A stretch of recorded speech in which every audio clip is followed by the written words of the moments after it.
Okay, everyone. So welcome back again. I hope you had a nice lunch and that you are enjoying yourself. Don't forget to enjoy the lunch. Yeah, this is one of the things I learned from Ajahn Brahm. Even as a monk, it's always good to enjoy your lunch, not to make life too miserable. So I hope you have a good time. And one of the things I want to point out about the things that I'm saying now, perhaps these things I'm talking about the turmoil in society and about how society, there's always problems in the world and all of these kind of things. And I don't really want to be too negative. It may sound very negative, the whole thing. But remember, all of this is always supposed to be balanced with something else. It's supposed to be balanced by the positive qualities on the spiritual path. And when we find that balance on the one hand between the positive qualities, the metta that we build up, the compassion we have inside, the joy that we have from spiritual friendship, the knowledge that we have that there is a way out. Yeah, we know that there is a way out with these things. And when we have that positive side, which gives rise to joy and a sense of stability of mind, that is when we can have more of an idea of giving up the world a little bit, having less attachment to the world, seeing the world in a more neutral way, understanding that the world, actually, there's always going to be problems in the world. And then it kind of works out. But if you just focus on the negative, if all you do is kind of think about, oh, everything is so terrible, I have to renounce everything, I really want to hold on, I want to enjoy myself, I want to have the good things in life and also be able to enjoy the spiritual path at the same time. That's what I really want. I don't want to listen to this Ajahn Brahmali fellow. He's so negative, it's so harsh. But remember that the purpose here, if you do it in the right way, it deepens your meditation practice. It allows you to let go. It allows you to access greater joy, greater peace, greater happiness. I was just thinking to myself that sometimes in the world we think that the idea of renunciation, you lose something when you renounce something. Yeah? Renunciation sort of implies that you lose something. And in many religions, the idea of renunciation is to give up happiness, give up the good things in life. But the idea in Buddhism, when you renounce, you gain something. Renunciation is something positive. It adds quality to your life. It doesn't detract from your life at all. So renunciation has a very positive connotation in Buddhism. So when we talk about letting go a little bit, reducing the grip that we hold the world with, not holding the world so strongly, but loosening the grip a little bit. Actually, it is a positive thing, and it leads to something more profound, something positive as a consequence. So the idea here is just to strengthen that right view of the world that the Buddha had. And when we strengthen that right view, when we see the world in the right way, it actually helps us in the long run. And that is really the point of this. So don't see it as overly negative. The world is like both negative and positive. There are many pleasures in life. We're not here to deny the pleasures of life. You have a nice meal, you have nice companionship, you have a good family life. The point is just to remember that it is never going to be the way you want it. The relationships are never going to last. The world, there's always going to be another war. There's always going to be another pandemic. There's always going to be another refugee crisis. There's always going to be another natural disaster. So there are periods when things are calm, and just when you think you can relax, bang, the world kind of tells you, actually, you cannot really relax because there's always going to be things happening. When life is going too well, when everything is going smoothly, we are happy, going about our business, our job is going well, our family life is going well, and all of these kind of things. Very often we become complacent. And when you become complacent, then when there is a war in Ukraine or there's a pandemic, we panic. We panic because we're not expecting these things. But we should always expect them. That is the lesson to be learned from a sutta like the one we're looking at now, taking up arms. Yeah, the population is floundering. The Buddha says here, as he carries on, he says the world around was hollow. All directions were in turmoil. Wanting a home for myself, I saw nowhere unsettled.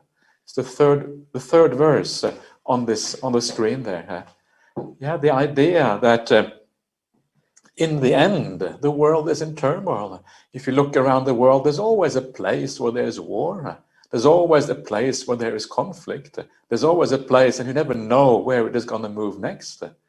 The idea that the world is hollow is a very powerful one. It means that when the world is hollow, it means that there is nothing to hold on to. There's nothing that is certain. There's nothing that you can really rely on in the world. Yeah. It is the same idea as the idea of that there is no self eventually, there is no substance inside of you that you can say this is the real me. The same is true of the world. There's nothing there that you can really hold on to. Everything is always moving. Everything is always changing. There's no state you can rely on. There's no refuge in that world. There's no place you can go and you will be okay. Everything is always in turmoil in a certain way. And the way I like to think about this is this idea that, when we exist in the world, it's almost as if there is almost a low-level earthquake. The earth is always quaking, always shaking, yeah, never really standing still. And as soon as you try to gain a footing somewhere, so you can rest, you can stand, then the shaking may become worse, or it may become a little bit less, but it's never really stable. And then when you try to find stability in the world that is always shaking, sometimes shaking quite badly, eventually you fall over and then you hurt yourself because you fall over. This is the nature of the world. The impermanence is like this low level shaking always happening. Never having a place where you can really rest. Never having a place you can call your home. Wanting a home for myself. Well, the reason we want a home, because a home is a place of refuge. Yeah, when you go back home after a day at work, that is where you have a family, and if you are lucky, you have a good family. It means it's a place you can relax, it's a place you can enjoy yourself, you can have your entertainment, you can have a good meal, you can feel safe from the world outside because you close your door, no one else can come in. So a home, the reason why people want a home, because it is a place of refuge. Yeah. But the Buddha says, actually, there isn't really any such home. Even the places we call home are not 100% sure. Sometimes there's arguments inside the family. Sometimes there is death in the family. Sometimes your home burns down. Sometimes it gets burgled. Hopefully, this doesn't happen very often, but sometimes it does happen. And sometimes it happens to every one of us. There is no place where you can actually find security here. The world is always moving, always changing, never reliable. There's nothing you can rely on. The only thing that you can ultimately rely on is the spiritual path. And this is why we have this idea of the Tisarana. The Tisarana are the three places of refuge, yeah, Buddha, Dhamma, Sangha. And ultimately what all of those three refuges point to, they point to the refuge within, within us, where we come to a state of samadhi, we come to a state which is actually really peaceful within. Then when we give up the world by going to the peace within, that is where we can find a real refuge from the world, because that inner state is not something people on the outside cannot stop you from accessing the inner state. The inner state is something, it is always accessible to you. It is something that is personal, something that whenever you want to, if you know how to do it, you can go to that state within. And that is your real home, as Ajahn Chah used to say. It's a real place of refuge. So why is it that the world is so problematic? Why is there a war in Ukraine right now? Why is there all these refugees everywhere in the world? Why is there so much bad government in the world? There's bad government so many places in the world, right? We don't even need to say where it is, because maybe we will disagree which governments are really bad, but we can all agree that there are lots of bad governments. Yeah, there's lots of corruption going on. There's the officials in government stealing from the people, happening so many places around the world. There is just all of these things going on, and so this is what is happening in the world. Why is this happening? And one of the main reasons why it is happening is because we want the same things. Yeah, the world of the five senses really is the world outside of us. And because it is the world outside of us, it is a world that we share. Yeah, we share the world around us. And because we share it, we want the same things. Because we want the same things, we come into conflict with each other. Yeah, if you want the same house, for example, yeah, if you want the same job promotion, if you want the same raise in the company, if you want the same, we have the inheritance from our parents, we want the same thing. If children want to have the same sweet or play with the same toy, yeah, or we want to, whatever it is, there are all of these things. The external world is limited. The economic pie is only so large. And if we have to share that economic pie, we have to somehow divide the world around us. We want the same, very important, I forgot to say, we want the same partners. Yeah, this is a very, very important thing in the world. We are attracted to the same people. And because we are attracted to the same people, we want the same partner, we fight over the partners. And sometimes we do all kind of crazy things because of romance, because of, the idea of having the perfect person in your life and these kind of things. So this is where it happens. It comes from the fact that we are looking into the world, a shared world where everyone wants more, and we fight over the things in the world outside. That world of the five senses, because it is shared, always leads to conflict. And conflict, of course, has winners and losers. That's why there is conflict. And often that conflict spills into violence, it spills into wars, it spills into all of these kind of things around us. But the alternative is to go inside. And when you go inside, it's a very different thing, because when you go inside, you're not sharing it with anyone. This is your private world. And because it is your private world inside, because we're not sharing it with anyone, it doesn't lead to conflict anymore. There is no violence in that world inside. You can give up violence in the world inside, and you can have metta and kindness for everyone. That is when that world inside becomes very beautiful. And when that world inside becomes full of metta and peace and kindness to every one of you, then when you come out of that state of meditation, you share that peace, that metta with the world around you. You can't stop yourself from sharing it because it comes out of you naturally. If you have these qualities within, they come out of you. So when we go to the world inside, not only do we not have conflict with other people, but we actually enhance the lives of other people. Yeah, we make the world better. We become agents of harmony because we know there is another truth that is far more important found within than all this competition that we have outside. Competition is actually a problem. Competition leads to winner and losers. Winner and losers lead to conflict. Conflict ultimately leads to violence and problems. So within, there is no competition anymore. Within us, there is harmony, and then we bring that harmony into the world outside of us. This is the power of this idea of finding the peace within rather than trying to find it outside. It can never be found outside.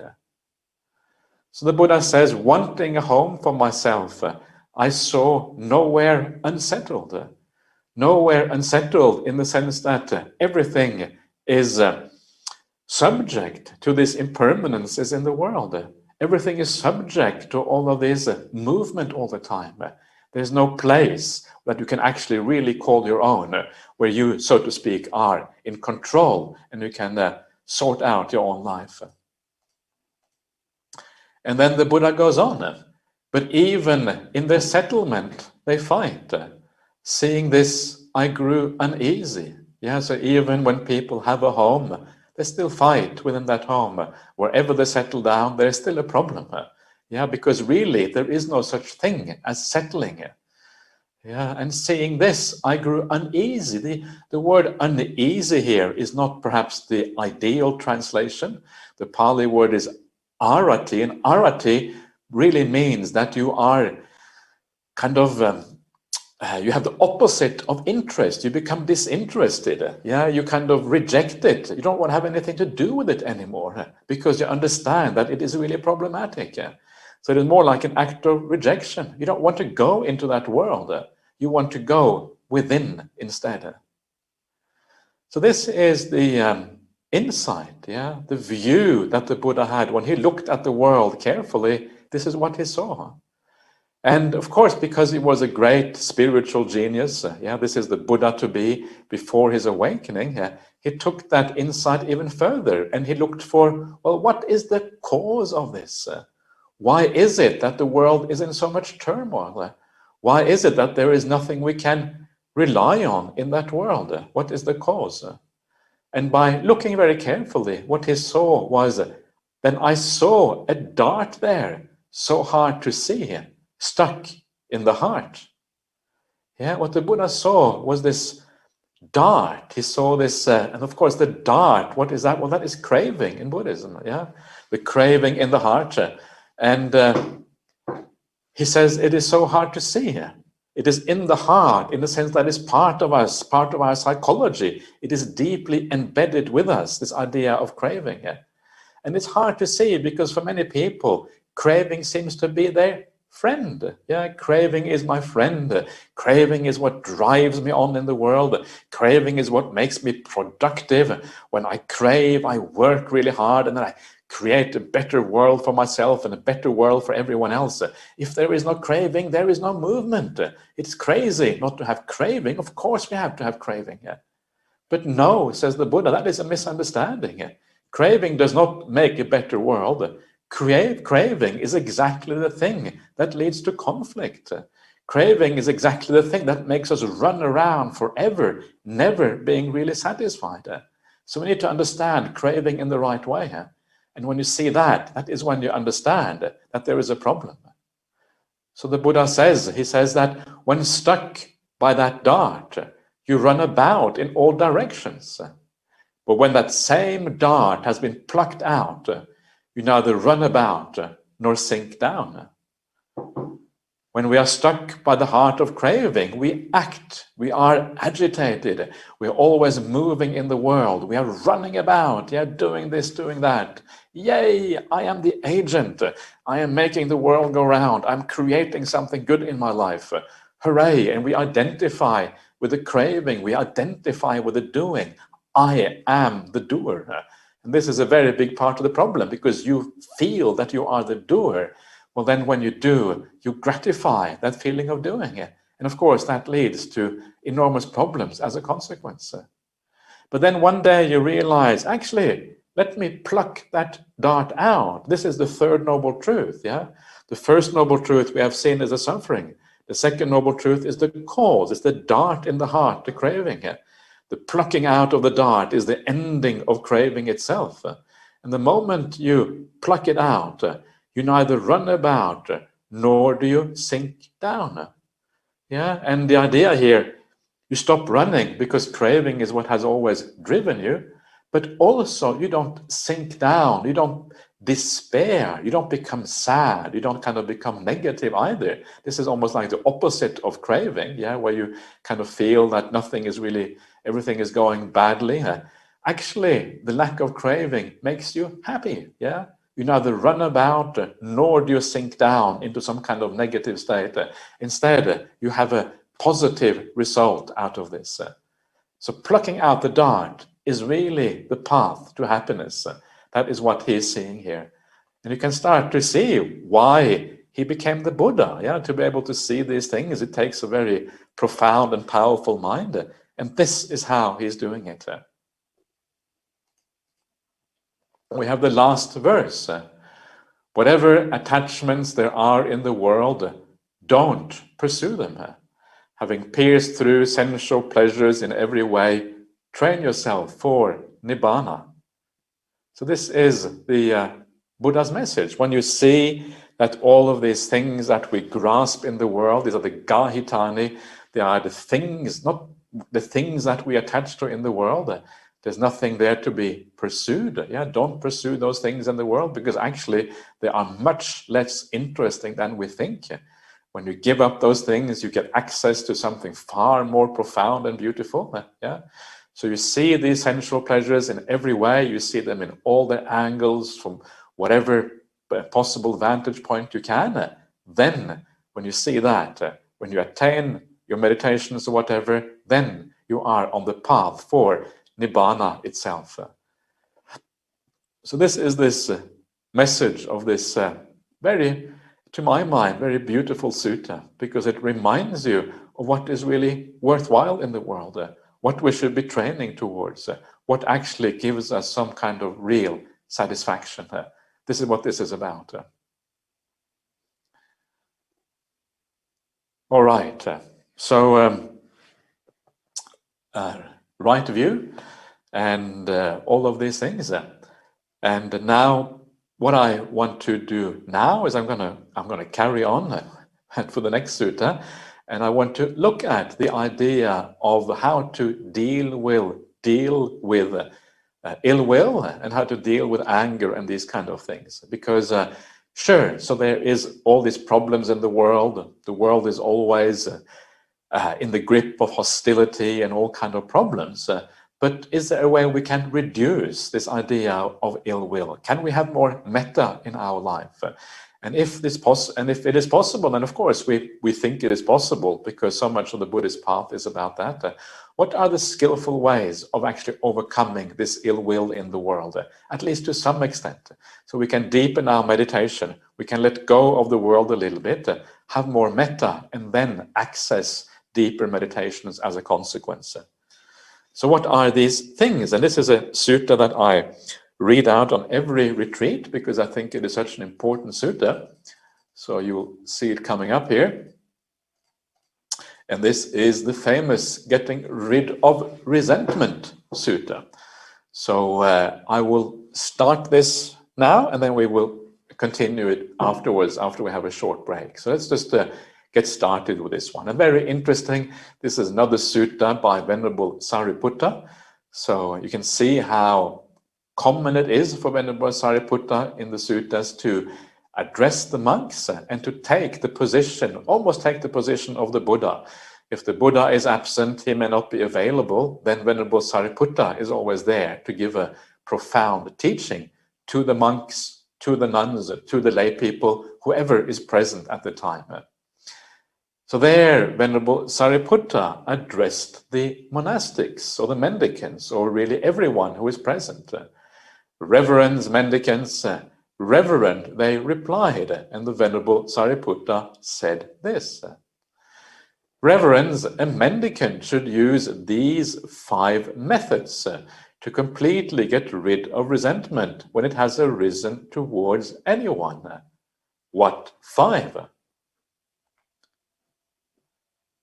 In the case of a person whose behavior by body is impure, but whose behavior by speech is pure, you shall get rid of resentment for that kind of person. In the case of a person whose behavior by way of speech is impure, but whose behavior by body is pure, you should get rid of resentment for that kind of person.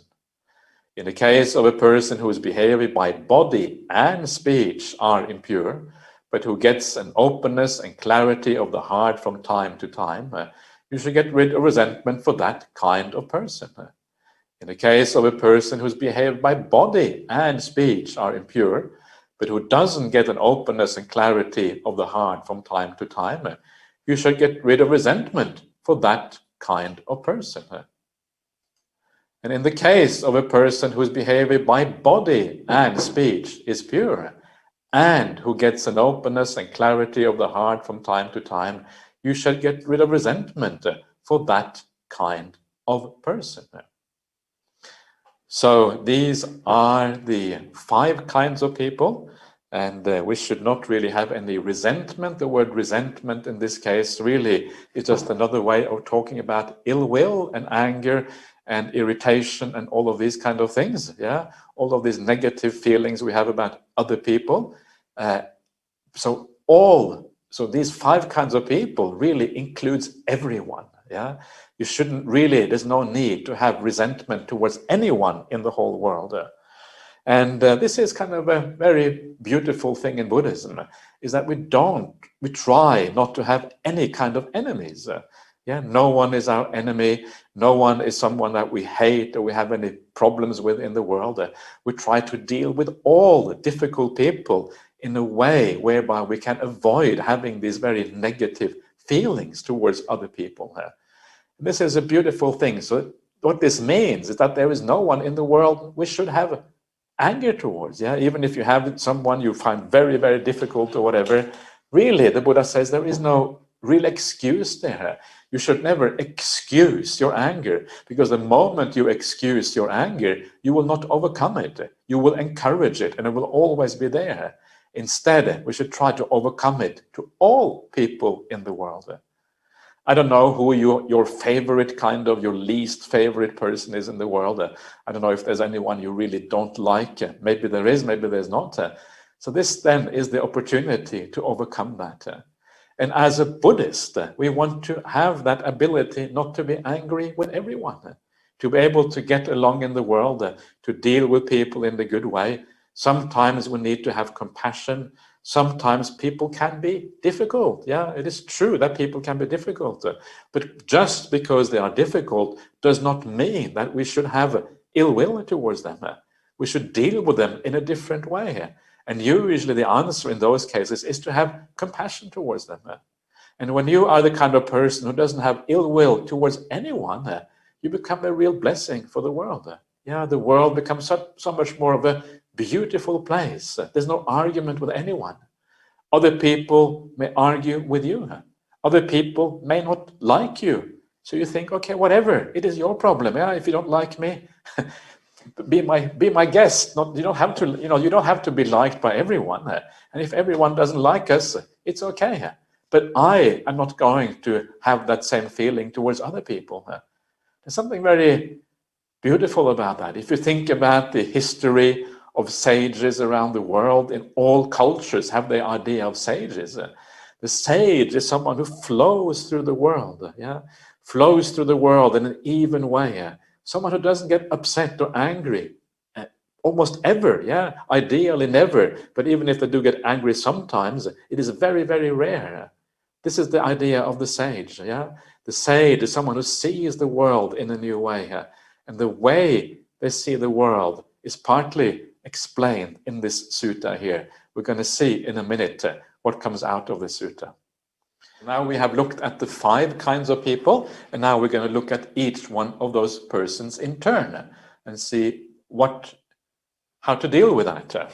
And many of you will have heard the sutta many times before, because I teach the sutta every time I do these kind of retreats. And I think it is really worthwhile. There are certain suttas I like to teach again and again and again, because I know that they are incredibly useful for people. How do I know that? I know because they are useful for me. So if they're useful for me, they must be useful for others. That's what that's my guess. So this is how it goes, How should you get rid of resentment for a person whose behavior by body is impure, but whose behavior by speech is pure? Suppose a monastic wearing rag robes sees a rag by the roadside. They would hold it down with the left foot, spread it out with the right foot, tear out what is intact, and take it away with them. In the same way, at that time, you should ignore the person's impure behavior by body and focus on the pure behavior by speech. That is how to get rid of resentment for that person. So it's a very simple technique. It just teaches you how to learn to look for the right thing in people. And when you look for the good part in another person, well, then you will like them. You will enjoy that person. You will enjoy the company, because you will see the good aspects in that person. It's very simple, but it also is very powerful. And that is kind of the point here. So here you have this idea of a mendicant, a monastic, wearing rag robes, kind of having everything is sewn together, all little rags, and then kind of you make a robe out of rags. And then when you're wearing a rag robe, and then you see a rag on the roadside, and very, if you are a rag robe wearing bhikkhu or bhikkhuni or whatever, you're always on the lookout for rags, because a rag, you can use it to patch your robe. If there's a hole, you can kind of mend it and fix it up. You're always on the lookout for a rag. So then you walk along the road, you see a discarded cloth on the side of the road. It's a rag, it's dirty, it's unpleasant, but you see it. So what do? Well, you take that rag with your foot, you hold down one side of the rag, you spread it out, and then you see the whole rag all the way across. And then you see which part of the rag is useful, which part you can sew into your robe, and which part is rotten and dirty and useless. So you tear off the useless section and you throw it out. Why? Because it's rubbish.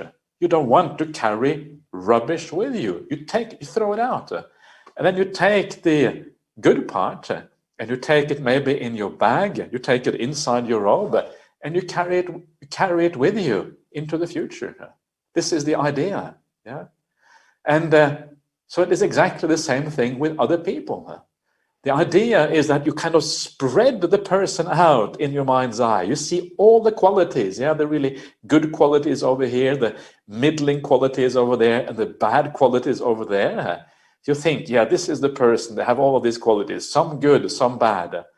Here it talks about good by body, not bad by body, but good by speech. But you can think of this as a general idea of many kinds of qualities. So you look at all those qualities. And then you say, well, here are all the bad qualities. You tear it off at that point. You take those bad qualities, you crumble it up, you chuck it in the waste bin, or you flush it down the toilet, but you get rid of it. And then you take the good qualities that are over here, you fold them up nicely here, and you take them into your heart, and you carry them with you into the future. And next time you see that person, next time you meet them, and maybe some of those bad qualities show themselves in that person, well, what you do is you remember the good qualities.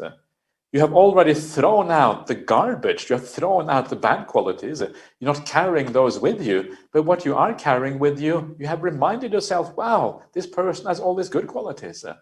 So when you have difficulty with that person in the future, you bring out those good qualities and you remind yourself of all the goodness that is there. And then you rejoice in the goodness of that person. This is the idea, This is how you do this. It's a very beautiful and simple way of getting rid of the negative qualities.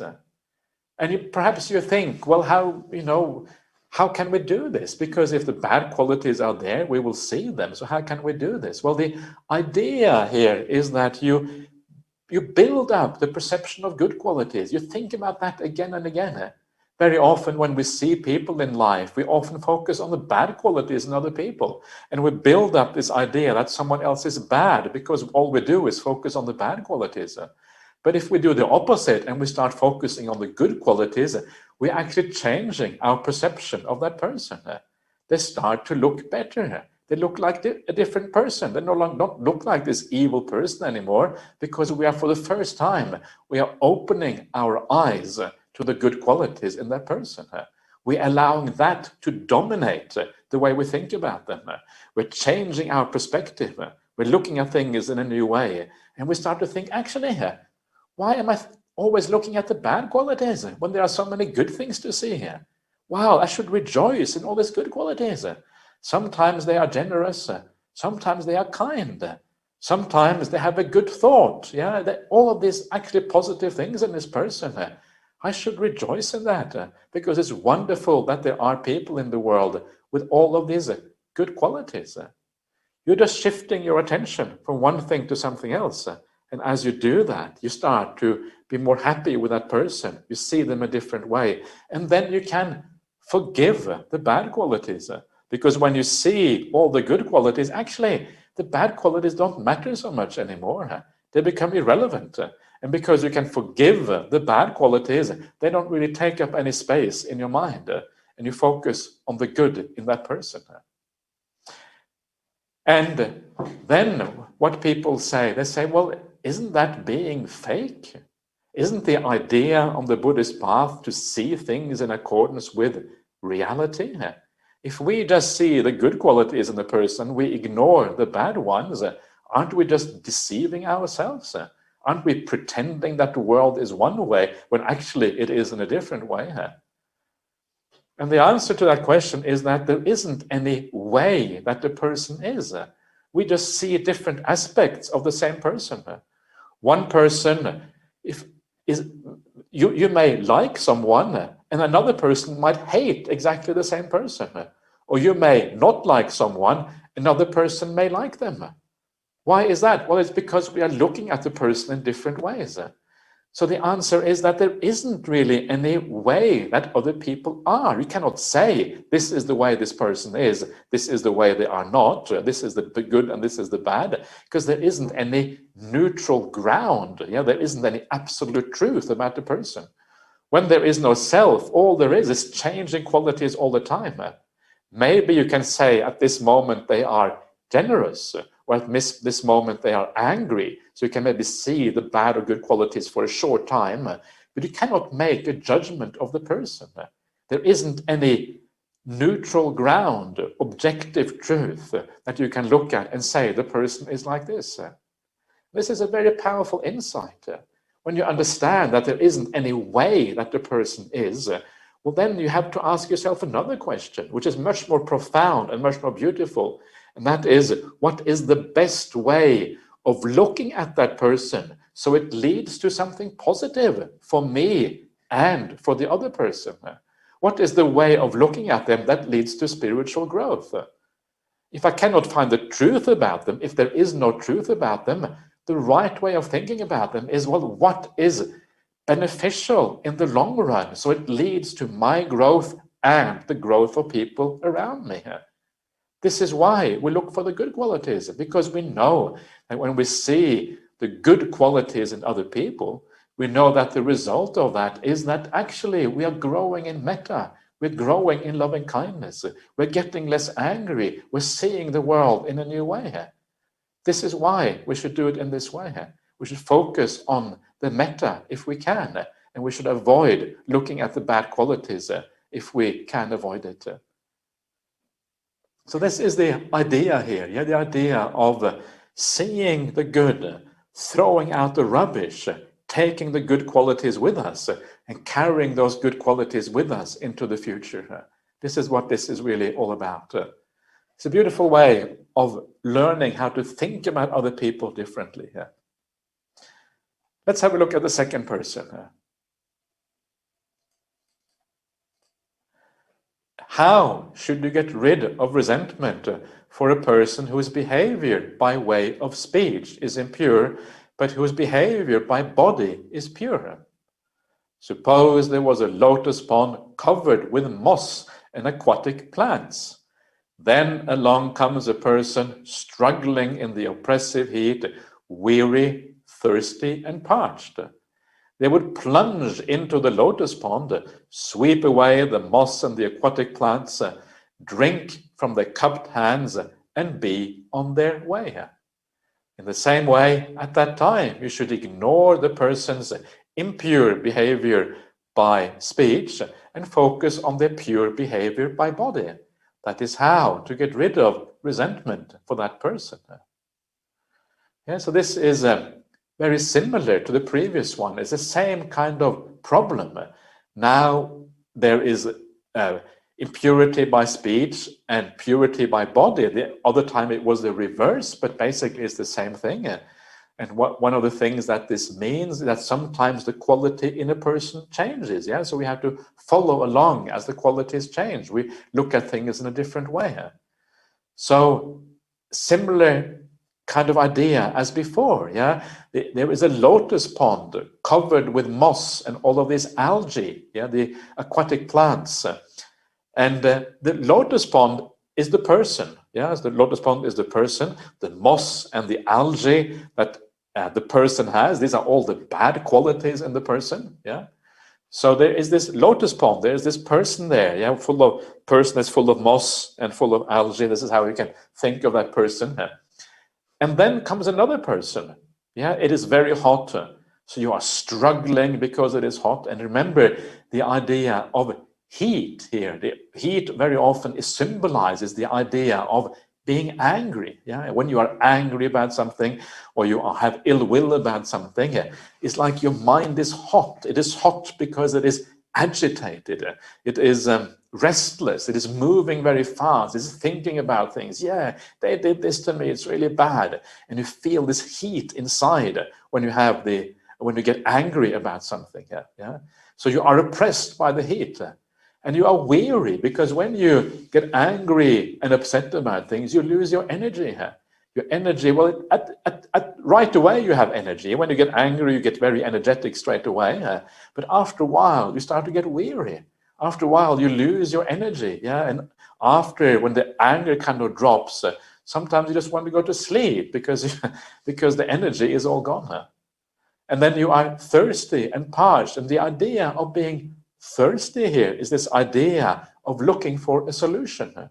If you want to get away from the heat, you want to get away from the weariness, you want to drink something cool and nice to overcome the problem. Yeah, so this is showing us the path to the solution. You are thirsty, you want to find a solution to this thing here.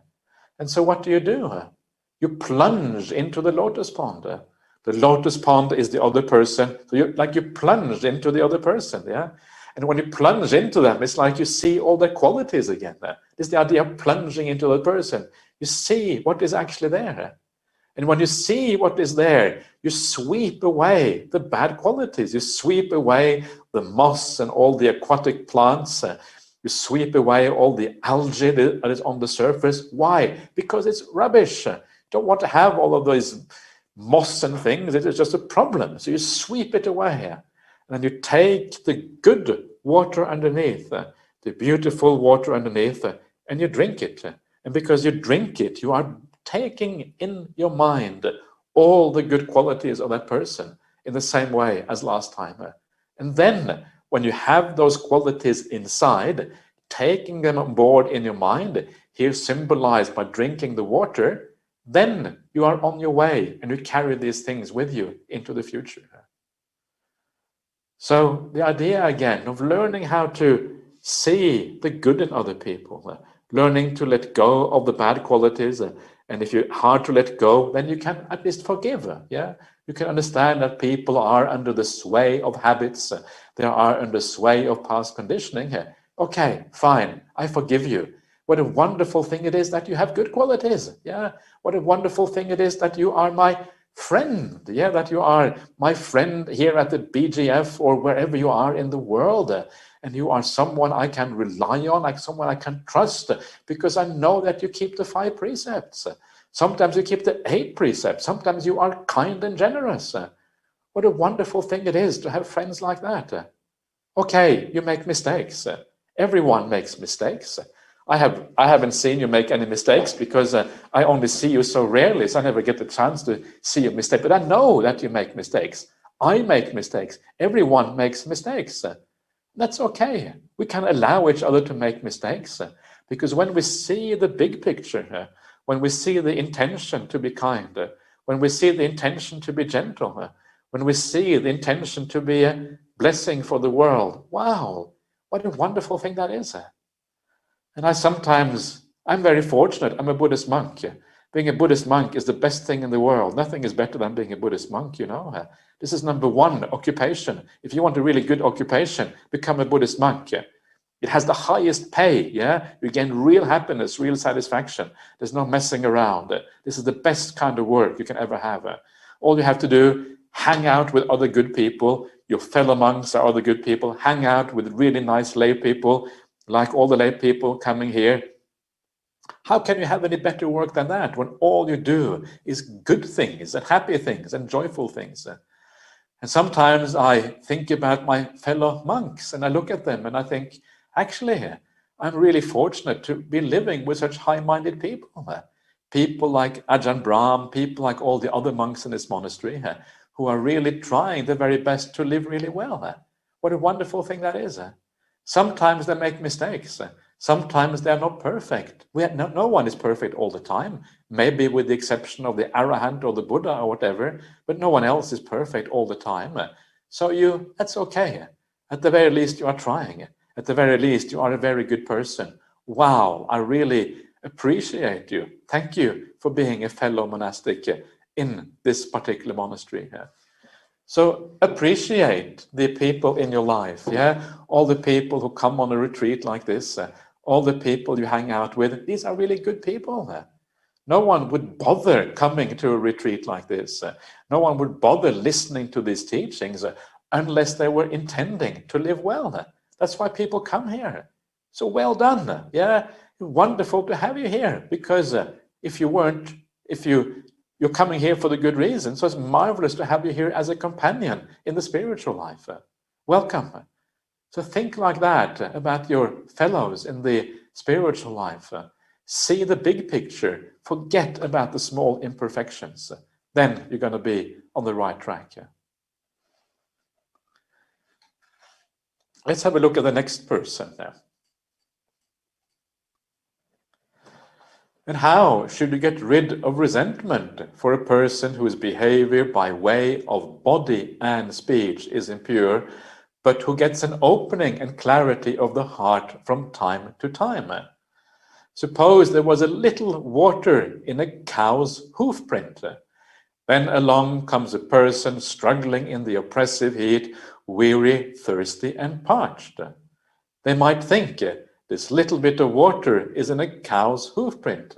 If I drink it with my cupped hands or a bowl, I'll stir it and disturb it, making it undrinkable. Why don't I get down on all fours and drink it up like a cow, then be on my way? So that is what they do.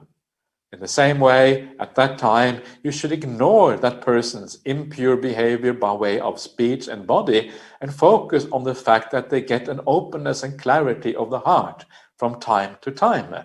That is how to get rid of resentment for that person.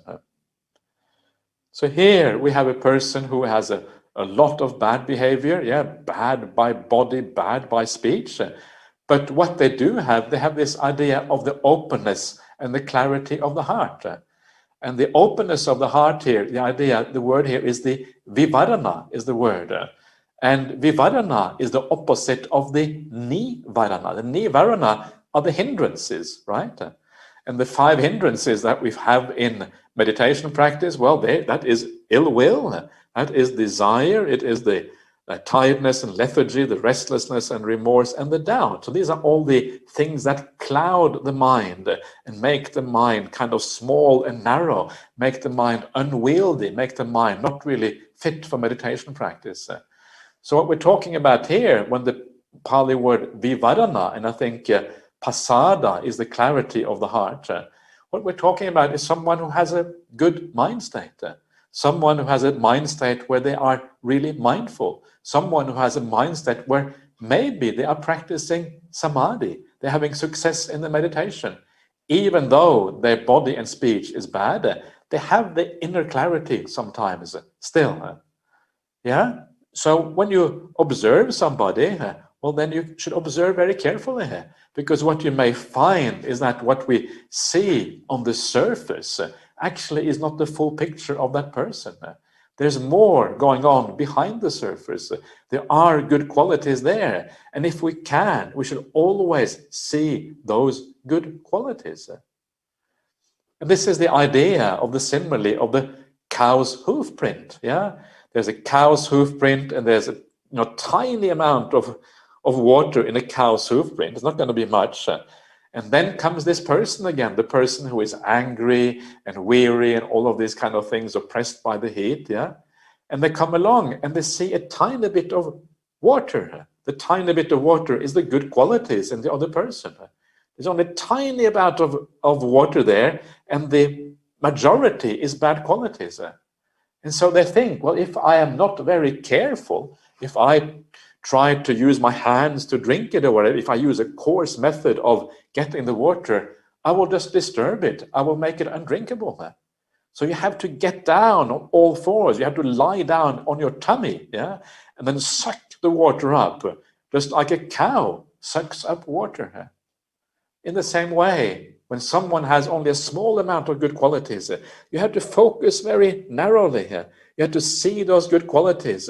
You cannot look too much that way. You cannot look too much that way, because if you do, you will see the bad things. You focus very narrowly on those good qualities. And then you see those, you think, wow, it's amazing. Even though this person has bad qualities in this way and that way, they still have some good qualities within there. That is really worthy of respect. Someone who attains samadhi, someone who attains real spiritual profundity in this world, they are really worthy of respect. I will respect that. May this person be happy and well.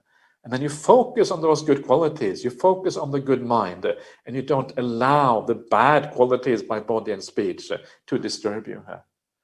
So what we are seeing here is that we should go a long way towards having metta towards other people. If we can't find any kind of good quality in a person, if there's anything there that is worthy of respect, we should focus on that. And we should feel so happy that we're able to find good qualities in the other person. Why should we try so hard? And I think the reason why we should try so hard is because metta is always a very, very positive quality. If you have metta towards someone else, it means that you are friendly towards them. It means you wish them well. It means that you have a good feeling about the other person. What does it mean to have a good friend? A good friend is someone you can relax with, someone you can joke with. Yeah, when you have a good friend, it is someone you see the good qualities in. This is kind of the idea of a good friend. The word metta is related to the idea of mitta. Mitta means like a good friend. Yeah, so metta is someone are the qualities, the feelings you have towards a friend in this way. So we should go as far as we possibly can to have metta for other people, because this quality inside, when we have metta, is actually a very beautiful quality and is very, very useful on the spiritual path. When you have metta towards other people, you will be kind to them. You will speak in the right way. You will act in the right way, and you will develop really well on the spiritual path. If you don't have metta towards them, then, well, the alternative is to have karuna. Karuna is compassion. Yeah, that is the other way of dealing with people. So if you don't have metta, then you can have compassion. The problem is that if you have compassion, compassion can more easily go wrong. Because when we have compassion towards somebody, compassion is often wishing people freedom from suffering. Yeah, this is what compassion is about. You want to help someone out of suffering. This is the problem with compassion. It is too closely related with suffering. And because it is so closely related with suffering, it can easily happen that you lose the focus. And then instead of wishing them well, wishing them happiness, you see the suffering. And when you see the suffering too much, you can lose your energy and you can lose your ability to have compassion. Instead, you become immersed in that suffering and you become maybe depressed and sad because all you see is suffering around you. So compassion is more tricky. And because compassion is more tricky, it is actually better to focus on metta if at all possible. And I will give you an example of why compassion can be so hard. And this was an example I heard, and this is from Buddhist circle. These are good Buddhist people, right? But because they are good Buddhist people and they don't have a balance in their practice, that lack of balance leads to often not really being able to practice properly here. And this was a practice that they do apparently in the Tibetan tradition. And this practice in the Tibetan tradition, the idea is that you take on all the suffering in the world. And then when you take on all the suffering in the world, the idea then is that you have empathy, you have understanding for the world around you. But what these people found who were doing this kind of practice is that when you take on all the suffering in the world, you drain all your energy here. You drain all the good feelings inside, and you just end up feeling sad and depressed. And then you cannot act anymore at all. You lose all your spiritual uplift, all your ability to do good in life. You lose that because you have taken on too much suffering. All you see is this negative side of humanity, all the suffering here. And this is the danger. If you want to practice in the right way, this is the wrong way to practice, because the idea here is this is there to energize us, is to make us feel uplifted, to feel happy within. So this is the danger of compassion. Take it the wrong way, and if you take it the wrong way, then it will lead to negative consequences instead of the positive consequences.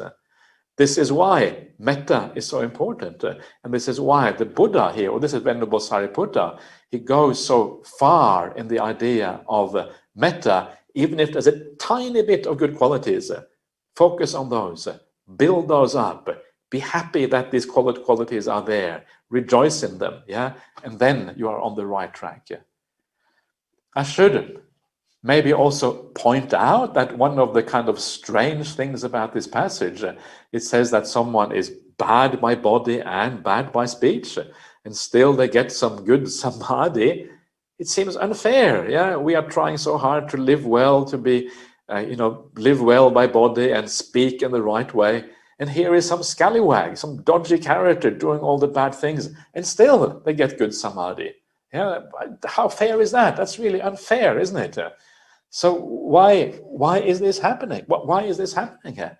And the reason why it is happening is because our personalities are so complex. Yeah, we come from a past, and maybe in the past life, maybe we had some good meditation, and then maybe we had some bad conditioning in this life, so we become bad by body and speech. But because of the conditioning from a past life, we still have the ability to have samadhi inside. Yeah. So sometimes it is possible to combine external bad behavior with internal samadhi. Of course, if they keep on being bad like this, if they keep on doing bad things by body and speech, eventually they will lose that samadhi. Eventually it will be gone, because these things can only coexist for so long, right? But it is possible for a short time. And because it is possible for a short time, maybe a few years or whatever, see those good qualities, because as long as they are there is something positive to focus on in that person. This does not mean that that good speech and good actions don't matter. Of course they matter. In the long run, good speech and good bodily action is going to give rise to samadhi. Yeah, eventually they will have an effect inside, and then it will work. Yeah, but in the short run, these kind of anomalies can happen, and for that reason, we should be very careful with judging people too fast. We should have an open mind. We should try to see the deeper aspect of the person. If we judge people too fast, we are just bringing our own downfall as a consequence. So be very, very careful with judgment. See what is there, but don't judge too fast. Then you'll be doing the right thing here. Okay, so we have just had a look at the various ways of looking at people who have at least a little bit of good qualities. Yeah, so we have seen people with good qualities.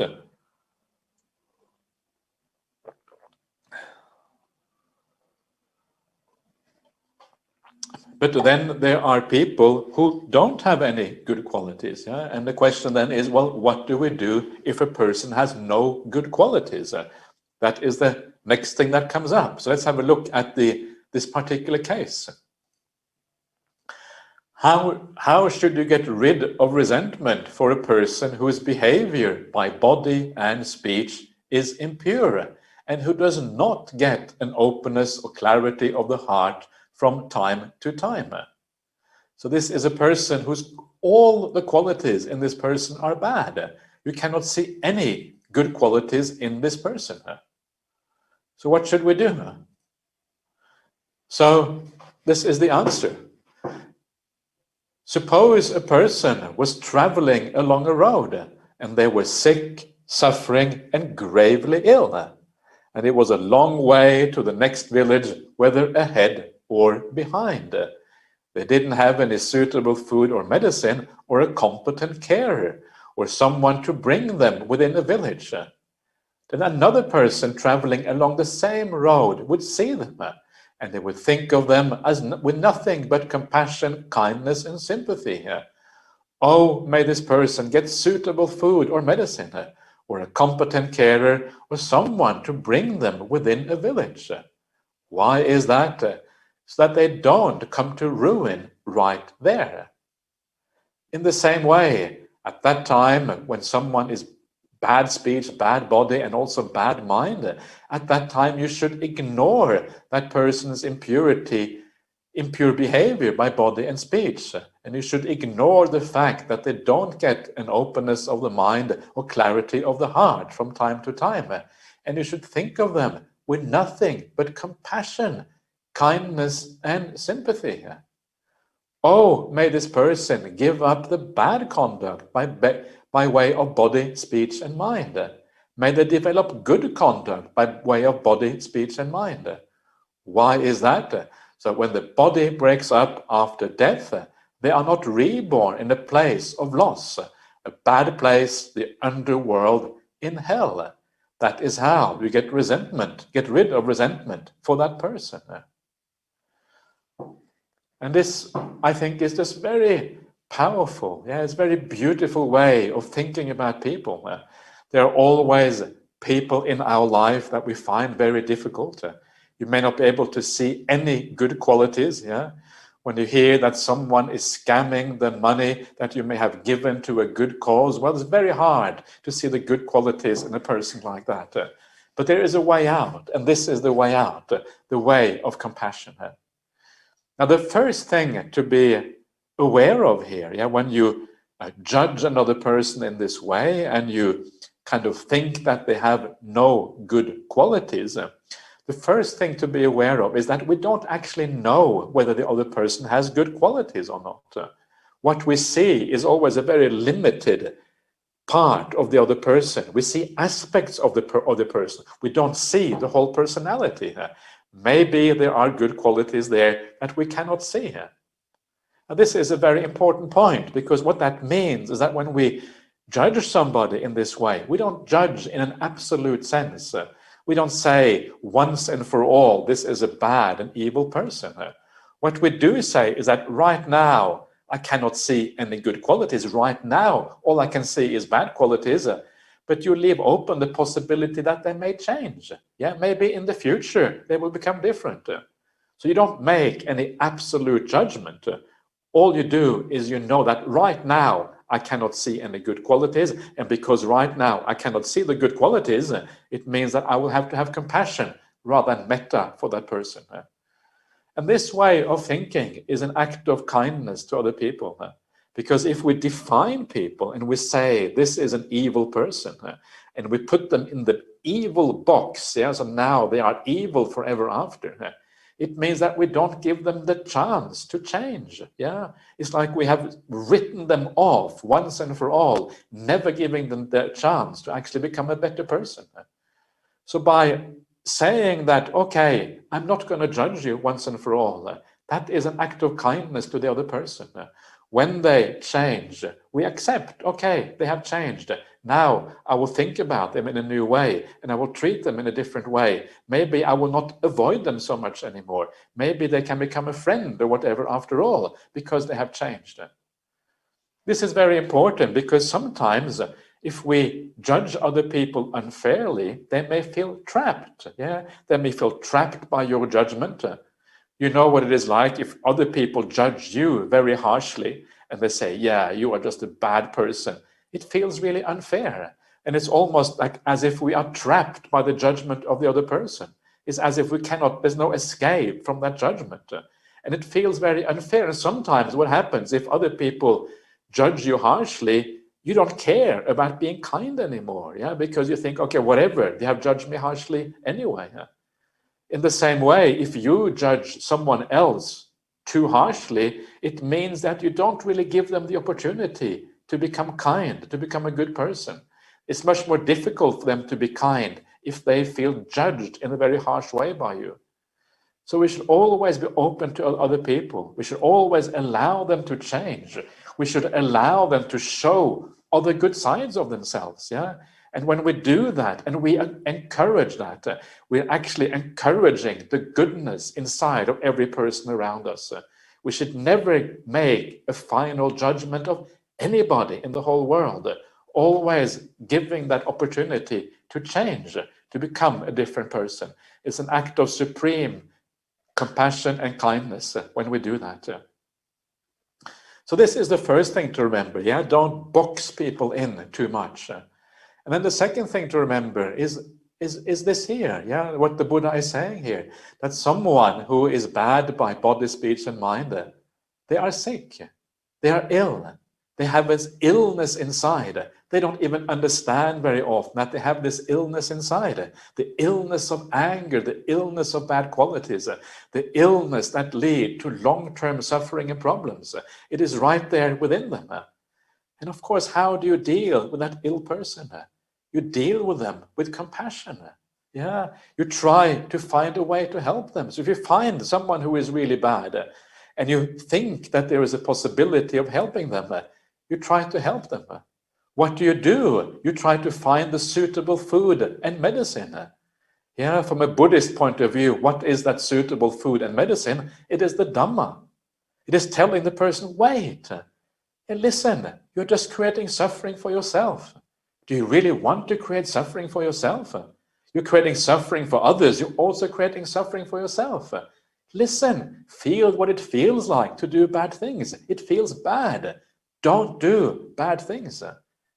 You're bringing the Dhamma into their life. This is why bringing the Dhamma to someone else is the greatest gift we can give anyone. Because when we bring them the Dhamma, we are bringing them the light. We're bringing them the way to see the world in a different way, to give them happiness and give them a way out of suffering. This is what we're doing to this person, showing them the path forward. We're finding a competent carer for them. The competent carer is the Buddha. The competent carer are the noble people in the world, the Aryas. The competent carer are us, we who understand the Dhamma, who can help them in the right direction. Yeah. And then we bring them within the village. The village is like the Buddhist community. The village are the Kalyanamitas. The village are all the good people coming together, showing them the way forward. The village may even be the monastic life, the monastic community. Then they are given a chance, and then they are given the opportunity to actually go in the right way. But very often what you will find is that people who are very bad, who have many bad qualities, they don't want to listen. They're not interested in what you have to say. And if they're not interested in what you have to say, what you have to do is sometimes we have to keep a little bit of distance, because some people are just too difficult to be with. So please don't be afraid of keeping distance sometimes, because sometimes it is necessary. But you can always have compassion, even from a distance. Yeah, you can understand, wow, I wish I could help this person. If I get the opportunity in the future, I will help. But actually, this person is in real trouble. They are sick. They are walking in darkness. They think they are creating happiness for themselves. But actually, all they are doing is creating suffering for themselves. Everybody in the world wants to create happiness for themselves, but we don't understand how we do it. Some people think that by doing bad things, by living in a bad way, they will somehow create happiness. But they are deluded. They don't understand cause and effect. They don't understand the ideas of karma. They don't understand how your actions right now affects how you feel about yourself right in this moment. They are blind. They are walking inside a dark forest, hitting the head against the branches of the trees, stubbing the foot in the roots on the ground, always hurting themselves because they are in darkness. This is the right way to think about these people. The problem is that we are so self-centered. Yeah, we think about ourselves. We feel how this other person is always hurting us in one way, and we think, me, yeah, they are hurting me, they are bad. And so we think about ourselves too much. And then that is why we get angry with the other person, because we think they are hurting us. But this is the wrong way of thinking. Yeah, maybe they are hurting you, but the reason why they are hurting you is not because it is because this is their character. The problem is not with you. The problem is actually with the other person. They would act in that way even if you were not there. They will still act like that. This is just their personality. This is their conditioning. They cannot stop themselves from acting in this way. The conditioning is so strong. The weird thing is that many people who are bad, they actually want to be good. They know that goodness is right, but they can't stop themselves because the conditioning is so strong. Ask yourself whether you would like to be kind all the time, and you would probably say, yes, I'd like to be kind all the time. But still, you get angry. Why? Because you cannot stop it. Because the conditioning overrides what you actually want to do. And with these people, this is very, very deep-seated. So when you think about the person in that way, yeah, it is not personal. It is not about you. It is about them. They are the one who have the problem. You just have to deal with it for a short time. Then you are rid of it.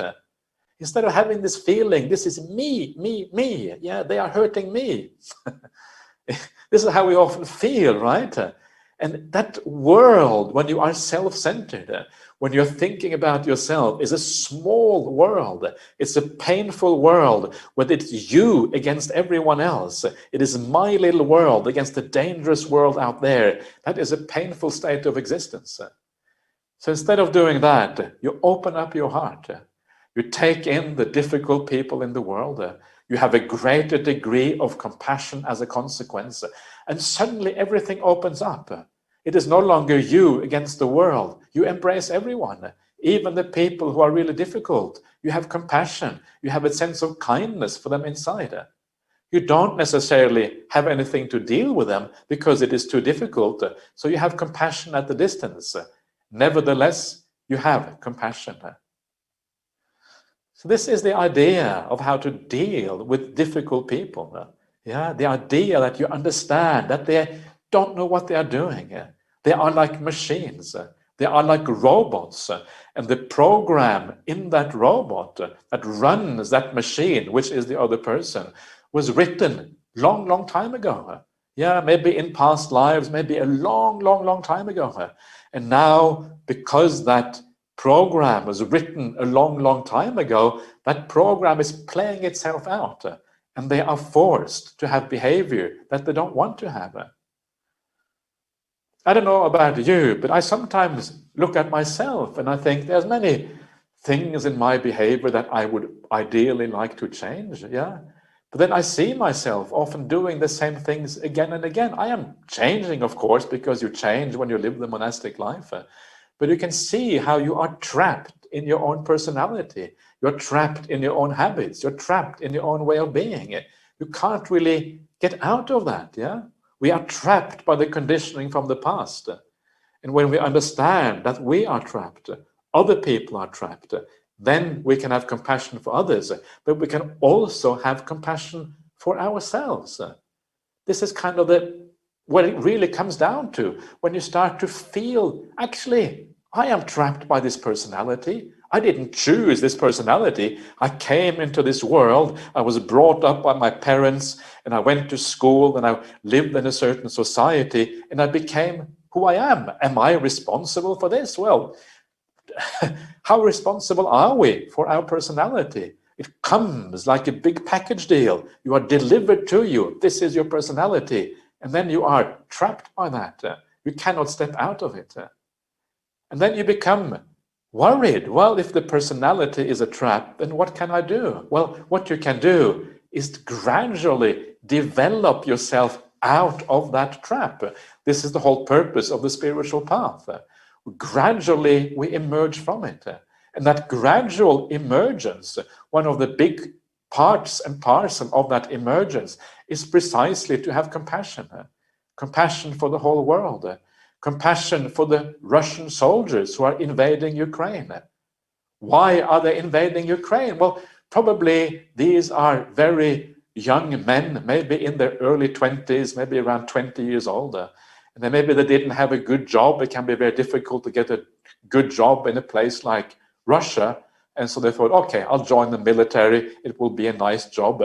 They never thought they would have to actually fight or kill anyone, right? But of course, if you join the military, that may happen. This is part of the problem of joining the military. And then the government and the generals, they tell you, okay, You have joined the military, now you have to fight in Ukraine. I don't want to fight in the Ukraine. Go and fight in the Ukraine. We have paid you to do this. And they have no choice. And then they are forced into a situation which is terrible, yeah? And there is pressure around you to kill. There's pressure around you to do all kind of atrocities and horrible things. What are you going to do? You don't have any choice. And then you understand why we should have compassion for these people, because they are trapped. Yes, you can argue it's a trap of their own making because they joined the military, but it's very easy to condemn other people like that. Often it is very difficult for these people to find an alternative. You have to make a living. You have to support your family. What are you going to do? Then you have compassion for the soldiers who are invading a place like Ukraine. What about the generals? Surely the generals, they are more in command, right? The higher up you go in the army, the more power you have. Well, actually, maybe not. Yeah, maybe you have more power, but you are trapped in your own way. Once you are part of the military, once you have been brainwashed by that military through decades of being part of it, you don't have any say anymore. You are brainwashed to believe these things. And because you are brainwashed to believe these things, you end up doing lots of really bad things. What about someone like Vladimir Putin at the very top of the hierarchy? What about him? Well, he too is somehow conditioned, right? He is now in a position of power. That position of power also traps you in a certain way. He is probably foolish. He probably doesn't really understand the consequences of what he's doing. He doesn't understand the downfall, the terrible things that may happen to him in the future. I don't think he believes in rebirth. And because he doesn't believe in rebirth, maybe he thinks there will be no consequences after he dies. But even Vladimir Putin is trapped in darkness. He's trapped in delusion. Even the very top of the hierarchy has a problem. Even the top of the hierarchy is, in the end, worthy of compassion. So you can see here how compassion is this tool that everyone is worthy of. The people who are killed in Ukraine, of course, they are worthy of an enormous amount of compassion because they are invaded against their will. But it's not just the victims that are worthy of compassion. The perpetrators, the soldiers too, all the way up the hierarchy, all the way to the very top. And when we think in this way, there is no one in the whole world we cannot have compassion towards.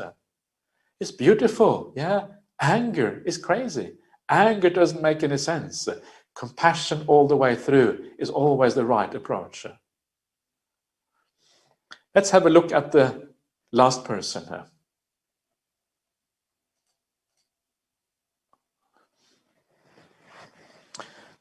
How should you get rid of resentment for a person whose behavior by way of body and speech is pure, and who gets an opening and clarity of the heart from time to time? Suppose there was a lotus pond with clear, sweet, cool water, clean with smooth banks, delightful and shaded by many trees. Then along comes a person struggling in the oppressive heat, weary, thirsty, and parched. They would plunge into the lotus pond to bathe and drink, and after emerging, they would sit down right there in the shade of the trees. In the same way, at that time, you should focus on that person's pure behavior by body and by speech, and the fact that they get an openness of and clarity of the heart from time to time. That is how to get rid of resentment for that person. Relying on a person who is impressive all around, the mind becomes confident.